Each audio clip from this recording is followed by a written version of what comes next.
Okay guys, sa video natin ngayon, pag-aaralan natin kung paano mag bump test dito sa Raiken Kiki GX8000. Okay? So, bubuksan natin, i-press nyo lang itong power mode kasabay itong air at saka reset. Tapos, ipasok nyo yung password, no? So, hindi ko alam kung anong password nyo, pero sa amin dito ay 8 lang, gagawin mo lang 8 ito. So, para mag-move yung cursor, i-press mo lang ito. Yan. Tapos i-press mo arrow up, arrow down, arrow reset kung ano, kung para magbago yung number. Okay? So ilagay natin sa 8. Tapos power enter. Okay. So pag nandiyan na tayo, gamitin natin itong air at reset para tayo ay mag-navigate. Hanapin natin yung bump. Okay. Autocal, one call, bump. Okay, so pag naandyan na tayo, i-press natin itong power enter. Okay.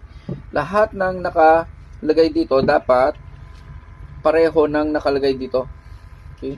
Kung makita nyo, 50% yung LEL, 12% yung oxygen, yung hydrogen sulfide nya S2S 25 ppm, yung kanyang carbon monoxide is 50. So kung ano yung nakalagay dito, yun dapat ang nakasulat dito. Ngayon in case na may pagkakaiba ito dito, so yun yung time na dapat nating i-adjust yung value. So paano sa i-adjust, na doon yung sa isang video na ginawa ko.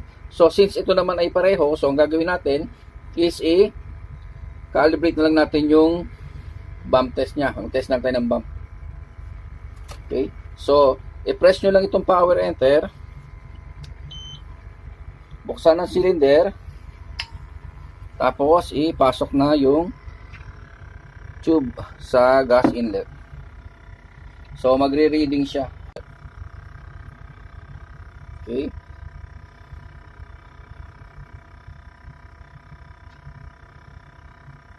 Okay, so malapit na. Okay.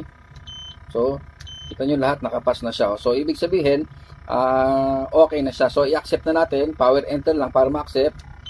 Okay, tapos, close ang cylinder. Tanggalin na ang gas tube, no? So, ganun lang guys ang pag-conduct ng bump test dito sa GX8000.